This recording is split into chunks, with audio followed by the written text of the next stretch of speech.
চলতি বছরের ফেব্রুয়ারি থেকে মে মাসের মধ্যে মালদার ভূতনির চরের কাছে ফুলাহার নদীতে কাঁটা বাঁধ নির্মাণ হয়। ব্যয় হয় প্রায় 1,35,00,000 টাকা। উদ্বোধনের কয়েক মাসের মধ্যেই ভেসে গিয়েছে সেই কাঁটা বাঁধ। একদিকে ভাঙন, অন্যদিকে বন্যা। প্রাণ ওষ্ঠাগত মানিকচক বিধানসভার বিস্তীর্ণ এলাকার বাসিন্দাদের। জলবন্দী উত্তর ও দক্ষিণ চণ্ডীপুর এবং হীরানন্দপুর গ্রাম পঞ্চায়েতের কয়েক হাজার মানুষ। আমি সেই ছবিটা দেখানোর চেষ্টা করছি। একেবারে গঙ্গার যে জল, সেই জল কিন্তু ইতিমধ্যেই একাধিক গ্রামে ঢুকেছে, একাধিক গ্রাম জলমগ্ন এবং তাদের যে চাষের জমি, সেই চাষের জমিও কিন্তু ডুবে গেছে।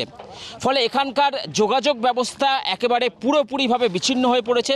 জ্বর জ্বালা হলেও খুবই অসুবিধা, খাওয়ার কিছু তো মিলেই না সরকার থেকে, কোনো মতন কষ্ট তো আছে। কতদিন ধরে জলবন্দী অবস্থায় আছেন? 10-15 দিন হয়ে গেল। কোনো সাহায্য পান না, কিছু পাইনি। কিভাবে চলছে আপনাদের সংসার, কিভাবে আছে? এই মতনই কষ্ট, আমরা আপনার কোনো মতন আছি, ছাতু মুড়ি বাড়িতে তৈরি করে খেয়ে আছি। ব্যাংক থেকে ঋণ নিয়ে চাষ করা জমিও এখন জলের তলায়। বন্ধ স্কুল, কলেজ। কেউ রাতে অসুস্থ হলে তাকে স্বাস্থ্যকেন্দ্রে নিয়ে যাওয়ার উপায় পর্যন্ত নেই। হ্যাঁ, অনেক সমস্ত কিছু, মানে কি আমাদের তো 10 দাগ ভেঙেছে, 10টা দাগ, অনেক কিছু ডুবে গেছে। কিভাবে সংসার চলছে তোমাদের? কষ্টে, অনেক কষ্টে। খাওয়া দাওয়া কিভাবে করছো? ওই তো একবেলা খাচ্ছে, তো একবেলা যাচ্ছে, এরকম।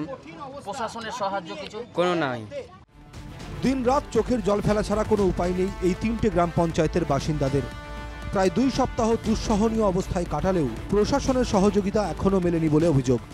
এখানে প্রচুর খারাপ অবস্থায়, বাড়িঘর সব ডুবে গেছে। সব প্রায় 100 জন পরিবার ছাদের উপরে বসবাস করছে।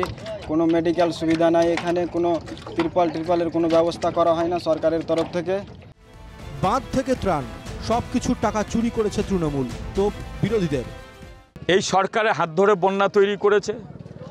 কামাইয়ের জন্য বালির বস্তা 1,35,00,000 টাকার যে বালির বস্তা বাদ তৈরি করেছে, সেটা জলে ধুয়ে চলে গেছে, পুরো আত্মসাৎ করেছেন এখানে টাকা। ভূতনিটাকে হাত ধরে মানে বন্যায় ফেলা হয়েছে, দুর্দশায় ফেলা হয়েছে। জেলা প্রশাসন সদা তৎপর আছে। বাংলার মুখ্যমন্ত্রী সমস্ত ব্যাপারে খোঁজ নিচ্ছেন এবং আমাদের সমস্ত বিধায়ক বিধায়িকারা তারা রাস্তায় আছেন। পঞ্চায়েত স্তরের সমস্ত মেম্বার্সরা তারা রাস্তায় আছে। এখন দেখার বিষয় যে প্রশাসন এই ব্যাপারে কোনো ভূমিকা গ্রহণ করে কিনা। মালদা থেকে সুমিত ঘোষের রিপোর্ট, NKTV বাংলা।